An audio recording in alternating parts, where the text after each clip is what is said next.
السلام الله عليكم، والصلاة والسلام على سيدنا محمد عليه أزكى الصلاة والسلام.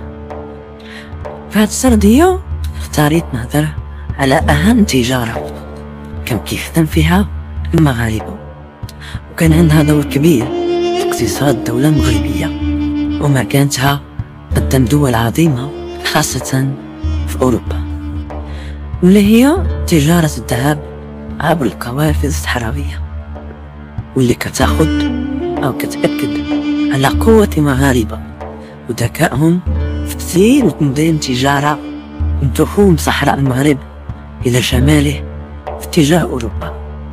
كتأكد من جهة أخرى على مكانة المملكة المغربية وامتدادها المجاري الكبير اللي وصل في العهد السعدي إلى بلاد السودان الغربي، واللي هي دول جنوب الصحراء حاليا.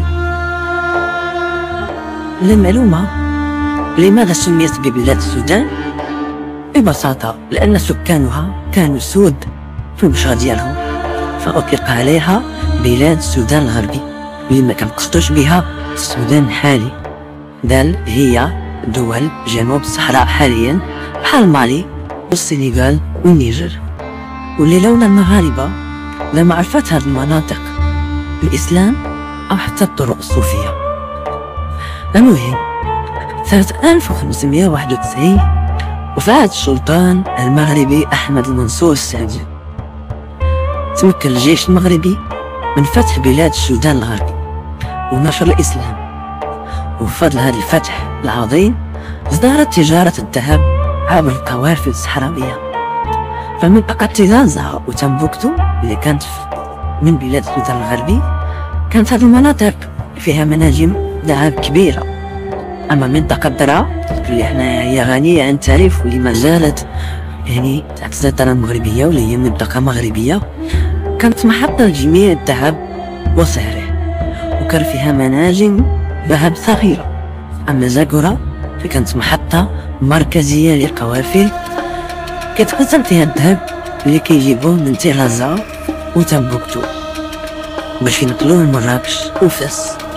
أما أكدس فكانت منطقة للعبور إلى واحات كان فيها الذهب والفضة. وهنا وصلنا في العهد السعدي كانوا كيعتمدوا المغاربة على ذهب درعا على المناطق كذلك المجاورة اللي كان فيها الذهب والفضة، وكذلك بشكل كبير على ذهب بلاد السودان اللي كان يتم معالجته وكذلك التكرار ديالو قبل ما ينقلوه للشمال المغربي ومن ثم إلى أوروبا. بطبيعة الحال إذا تكلمنا على القافلة على بد أننا نتكلموا على الرجال اللي كانوا تيسهروا على هاد القافلة وعلى أمنها، على امتداد كتبان الرملية الكبرى والصخور.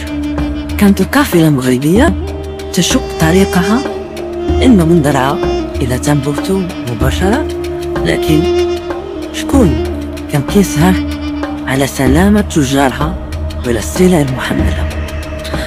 أول قائد هنايا في هذه القافلة فكان هو الزطاط، هو واحد الرجل يعتبر كدليل القافلة باش تمشي طالع الصحراء. كان عبارة عن بوصلة متنقلة كيعرف فين كاينين البيار والواحات والقبائل اللي كان كيتفاهم معاها عبر الطريق باش تحمي القافلة من قطاع الطرق، بالإضافة للإمام أو الفقيه. المهمة ديالو إقامة الصلاة برجال القافلة، توثيق العقود كعقود التبادل أو الرهن، والإفتاء في النزاعات والطوائف الشرعية. وكان حتى الطبيب أو الحجام اللي كان كيعالج اللي كيتصاب بجرح أو شي ظهر ديال الأقرب، وكان كيدير حتى الحجامة ومن هنا جات سميتو الحجام، وكان كيصنع الأدوية من الأعشاب، بالإضافة للمقدم أو رئيس القافلة. ومهمته تنظيم الرحلة وتحديد التوقيت وتنظيم التعاملات المالية والتفاوض.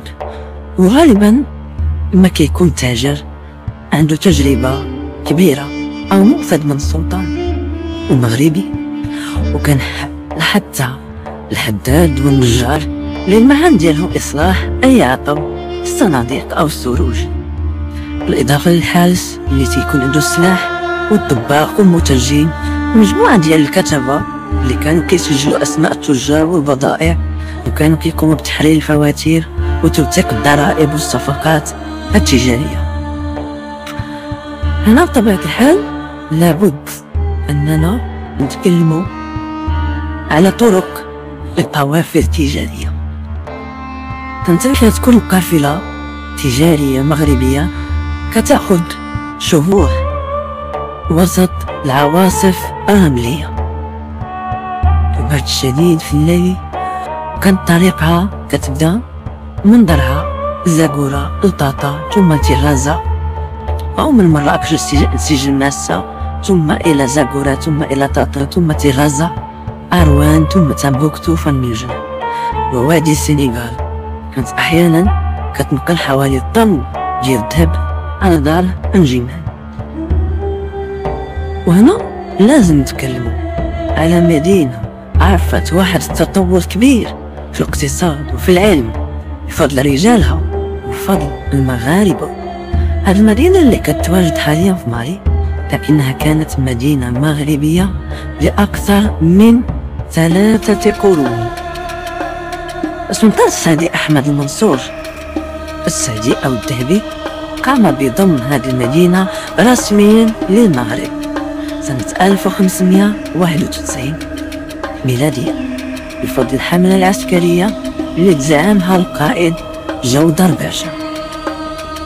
ولات هذه المدينة في العهد السعدي سوق عالمية للذهب، وبقى كيجي ليها تجار من مصر وتونس وحتى من أوروبا. أوروبا اللي غتبقى تفكر كيفاش تحيدها من يد المغرب وتستعمرها.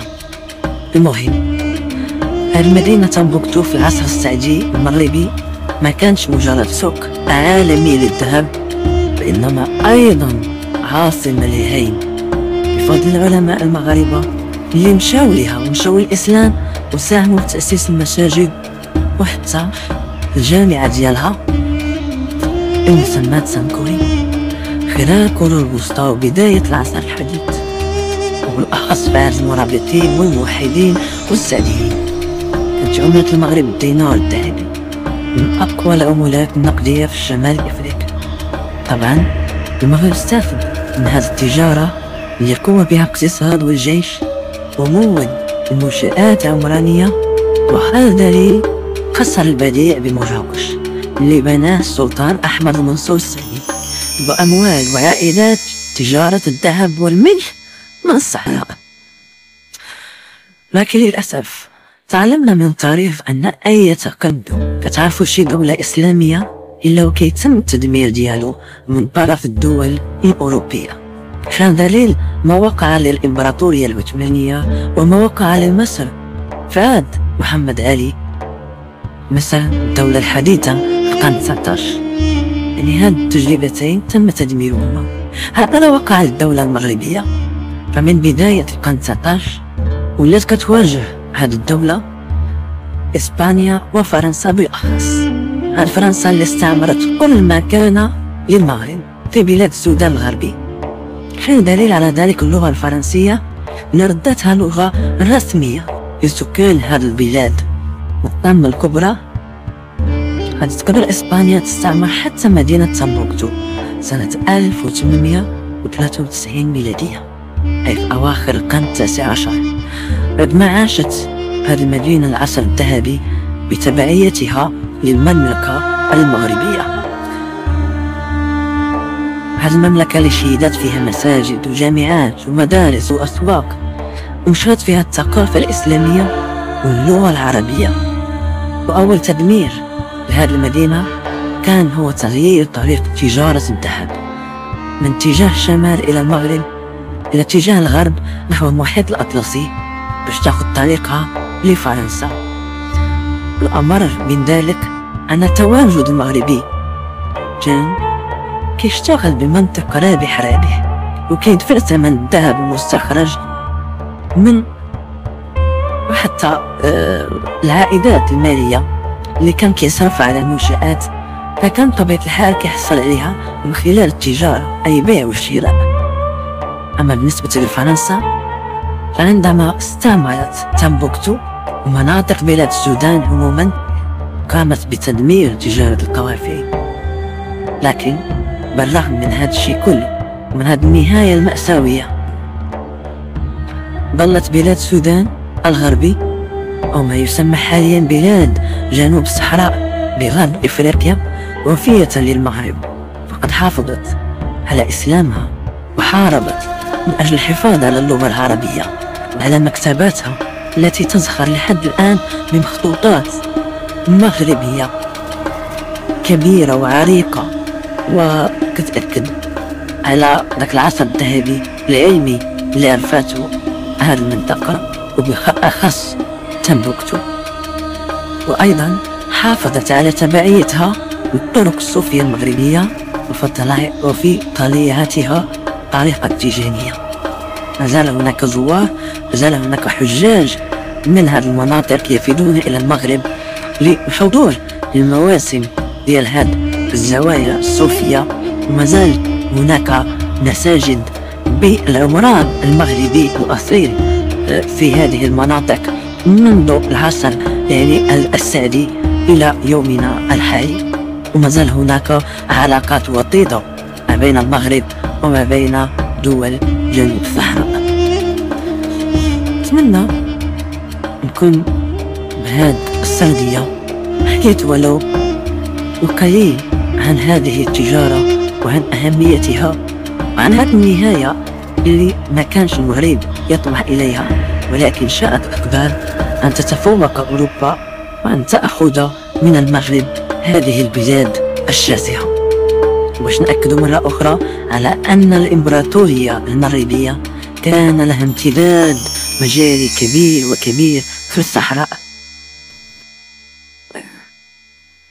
ما بقى لي إلا نقول لكم الصحراء مغربية وهي في مغربها، وعاشت المملكة المغربية وعاش العرش الهلوي المجيد وعاش الشعب المغربي القوي بتاريخه وحضارته.